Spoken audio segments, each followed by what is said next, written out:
राधे कृष्णा दोस्तों, देवी संध्या ने क्यों दिया समस्त पुरुष जाति को ये 3 श्राप? देवी संध्या ने पुरुष जाति को क्या श्राप दिया था? देवी संध्या कौन है और उन्होंने ऐसा क्यों किया? देव ऋषि नारद भगवान शिव के दर्शन के उद्देश्य से कैलाश पर्वत पर जाते हैं। देव ऋषि को देखकर भगवान शिव प्रसन्न होते हैं और कहते हैं, हे नारद, आज किस कारण से कैलाश पर तुम्हारा आगमन हुआ है? अवश्य ही प्रभु ने कोई लीला रची है जिसे भाग बनाकर तुम यहाँ पर आए हो।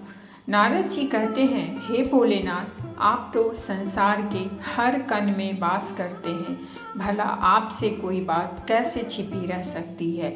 हे प्रभु, मन में आपके दर्शन करने की इच्छा हुई तो चला आया। आज मेरे मन में एक शंका निर्माण हो गई है, उसी का समाधान करने के उद्देश्य से आपके पास आया हूँ। कृपया मेरी इस शंका का समाधान कीजिए।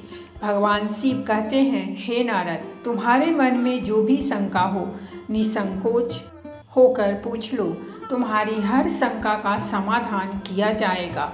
अतः तुम्हारी जो भी शंका हो पूछ लो। देव ऋषि कहते हैं, हे दीनानाथ, आप परम दयालु और कृपालु हैं, अपने सभी भक्तों पर समान कृपा दृष्टि बनाए रखते हैं। भक्त के मन में क्या चल रहा है आप स्वयं ही जान लेते हैं और उसकी इच्छा को पूर्ण करते हैं। मेरे मन में जो शंका है उसे भी आप भली भांति जानते हैं। भगवान शिव कहते हैं, हे नारद, तुम्हारे मन में जो प्रश्न उठ रहा है उसे मैं अवश्य जानता हूँ, इसीलिए अब पूछने में संकोच न करो। देव ऋषि कहते हैं, हे प्रभु, आज मैं आपके पास यह जानने के लिए आया हूँ कि देवी संध्या कौन थी और उन्होंने समस्त पुरुष जाति को कौन सा श्राप दिया था। आज मैं आपके पास देवी संध्या का महत्व सुनने के लिए ही आया हूँ। भगवान शिव कहते हैं, हे नारद, आज तुमने उत्तम प्रश्न किया है, इससे समस्त मानव जाति का कल्याण छुपा है। आज मैं तुम्हें देवी संध्या के जन्म की कथा सुनाता हूँ। इस कथा में तुम्हें तुम्हारे सभी प्रश्नों के उत्तर मिल जाएंगे। इसीलिए देवी संध्या के इस प्राचीन इतिहास को तुम ध्यानपूर्वक सुनो।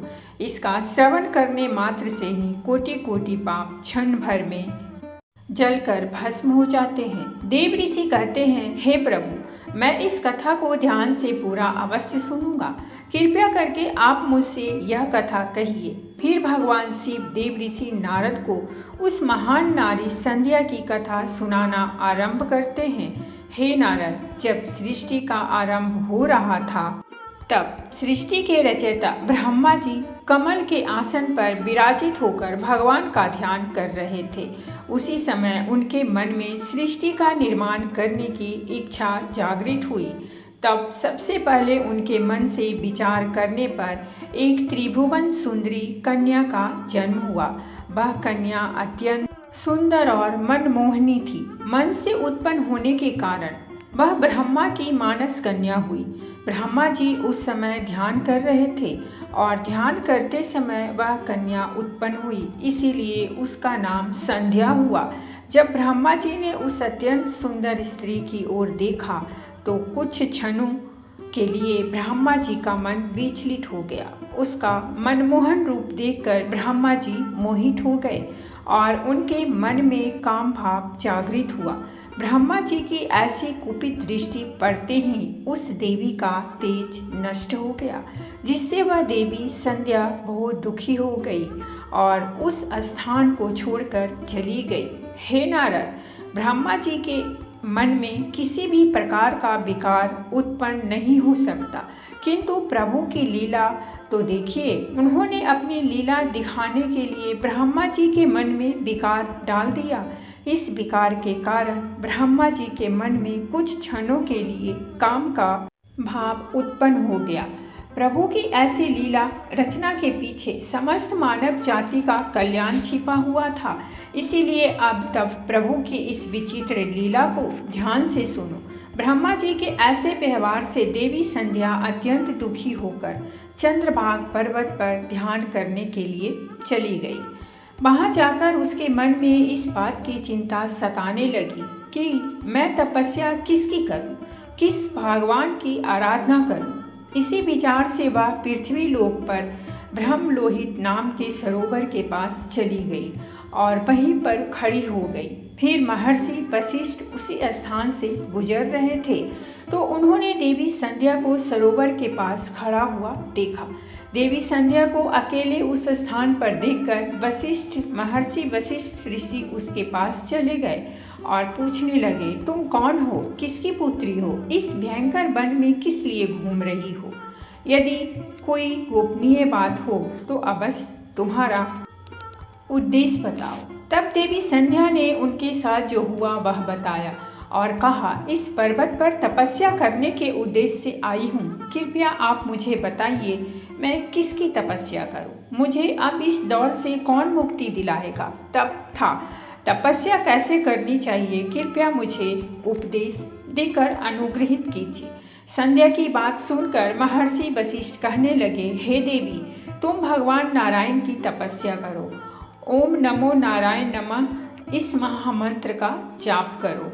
जब तक भगवान के दर्शन न हो तब तक इस मंत्र का जाप करती रहो। स्वच्छ वस्त्र पहनकर उत्साह और प्रेम के साथ इस नियम का पालन करो। मौन धारण करते हुए भगवान के नाम का जाप करो। तुम्हारी भक्ति से प्रसन्न होकर भगवान विष्णु तुम्हें अवश्य दर्शन देंगे।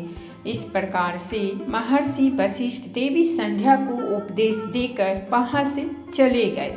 देवी संध्या को अब तपस्या का मार्ग मिल गया। उसके हर्ष की सीमा न रही और वह बड़े आनंद के साथ श्री हरि की तपस्या में लग गई। वह महर्षि के बताए हुए नियमों का पालन सावधानी से करने लगी। इस प्रकार सभी नियमों का पालन करते हुए देवी संध्या ने 4 युगों तक अपनी तपस्या चालू रखी। उनका व्रत तपस्या भगवान के प्रति श्रद्धा को देखकर सभी देवताओं को बड़ा आश्चर्य हुआ। भगवान विष्णु भी देवी संध्या की तपस्या से अत्यंत प्रसन्न हुए और फिर वह मनोहर चतुर्भुज रूप धारण करके उसके सामने प्रकट हुए और देवी संध्या से कहने लगे, हे देवी, उठ जाओ, मैं तुम्हारी भक्ति से अत्यंत प्रसन्न हूँ। भगवान विष्णु की मनोहर छवि देखकर देवी संध्या शीघ्रता से खड़ी हो गई। भगवान का वह रूप सैकड़ों सूर्य के समान तेजवान दिखाई पड़ रहा था। भगवान के ऐसे रूप को देखकर देवी संध्या स्तब्ध हो गई। उसे समझ में नहीं आ रहा था कि वह क्या करे और क्या ना करे। उसके मन में भगवान की स्तुति करने की अभिलाषा हुई, किंतु वह भगवान के उस रूप को देखकर कुछ भी बोल नहीं पा रही थी। फिर भगवान विष्णु देवी संध्या की मनोदशा को जान लिए और उसे दिव्य ज्ञान, दिव्य दृष्टि तथा दिव्य वाणी प्रदान की। फिर देवी संध्या बड़े उत्साह से भगवान विष्णु की स्तुति करने लगी। उसके एक एक वाक्य में उसकी भक्ति और समर्पण दिखाई पड़ रही थी। तपस्या के कारण संध्या का शरीर अत्यंत क्षीण और कमजोर हो गया था। तब भगवान ने अपनी अमृतमयी दृष्टि डालकर उसके शरीर को हष्ट-पुष्ट बना दिया और मधुर वचन में उसे कहने लगे, देवी, तुम्हारी तपस्या से मैं अत्यंत प्रसन्न हूँ। तुम अपनी इच्छा के अनुसार वर मांग लो। फिर देवी संध्या ने कहा, हे प्रभु, यदि आप मुझ पर प्रसन्न हैं, मुझे वरदान देकर अनुग्रह कीजिए। तो मैं पहला वरदान यह मांगती हूँ कि संसार में जितने भी प्राणी पैदा होते ही उनके मन में काम का विकार उत्पन्न न हो। दूसरा वरदान मैं यह मांगती हूँ कि मेरा पतिव्रत धर्म कभी खंडित न हो। और तीसरा वरदान मुझे यह दीजिए कि अपने पति के अलावा किसी अन्य पुरुष के प्रति मेरे मन में आसक्ति न हो। जो भी पुरुष मेरी ओर काम भाव से देखे वह पुरुष नपुंसक हो जाए। फिर भगवान विष्णु ने वरदान देते हुए कहा, कल्याणी, आज तुमने संसार के कल्याण के लिए उत्तम वर मांगा है, इसीलिए आज से ही पैदा होने के बाद किसी भी प्राणी में काम वासना का भाव नहीं होगा। मनुष्य की शरीर की 4 अवस्थाएं होंगी, बाल्य, कौमार, यौवन और जरा। मनुष्य को कौमार अवस्था के अंत में ही काम भाव का उदय होगा। तुम्हारी इस तपस्या से आज मैंने यह मर्यादा निश्चित कर दी है। संसार में कोई भी प्राणी पैदा होते ही काम वासना से युक्त नहीं होगा। तुम्हारे अस्तित्व की प्रशंसा तीनों लोकों में होगी और तुम्हारे पति के अलावा जो भी पुरुष तुम्हारे काम की दृष्टि से देखेगा वह तुरंत ही नपुंसक हो जाएगा। तुम्हारे पति बड़े भाग्यवान, तपस्वी, सुंदर तथा तुम्हारे साथ साथ कल्पों तक जीवित रहे होंगे। हे देवी, तुमने जो वर मांगे हैं मैंने वह वरदान दिए हैं। अब मैं तुम्हारे मन की बात कहता हूँ। पहले तुम अग्नि में अपने शरीर को त्याग देने की प्रतिज्ञा की थी। यह प्रतिज्ञा तुमने इसीलिए करनी पड़ी क्योंकि ब्रह्मा की दृष्टि तुम पर पड़ चुकी थी। निर्दोष होने पर भी तुम अपने इस शरीर को त्यागना चाहती हो। यहाँ से पास ही चंद्रभाग नदी है। उस नदी के तट पर महर्षि मेधातिथि एक ऐसा यज्ञ कर रहे हैं जो 12 वर्षों में पूर्ण होगा।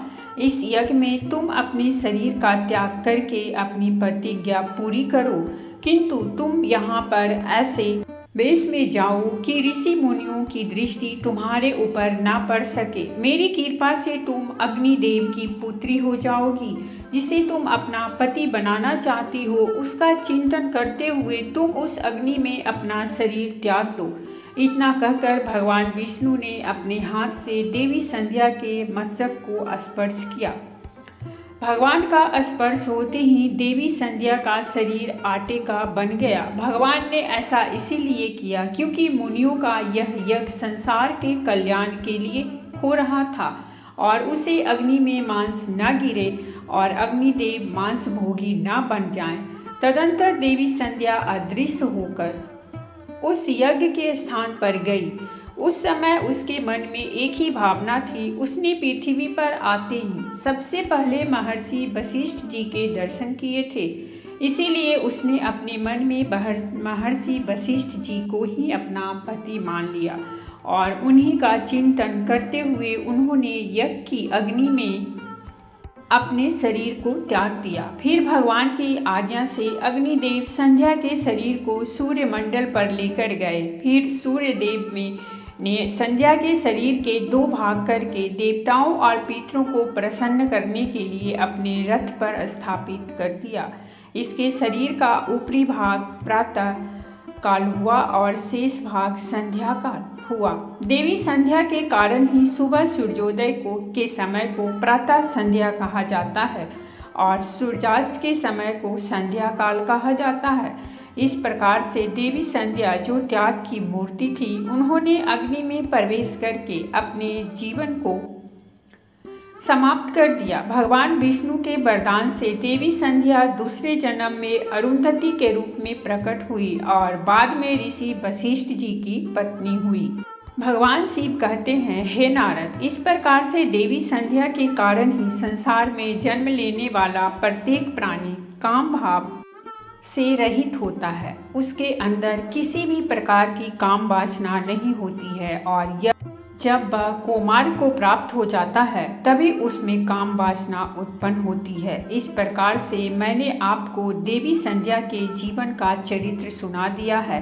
देव ऋषि कहने लगे, हे प्रभु, आपने देवी संध्या के चरित्र को सुनाकर मुझ पर बड़ा उपकार किया है। देवी संध्या की कथा सुनकर मैं धन्य हुआ। आपका कोटि कोटि धन्यवाद। हे प्रभु, जब अब मैं इस कथा का तीनों लोकों में प्रचार करूंगा। तो दोस्तों, इस प्रकार से भगवान शिव ने देव ऋषि संध्या की कथा सुनाई।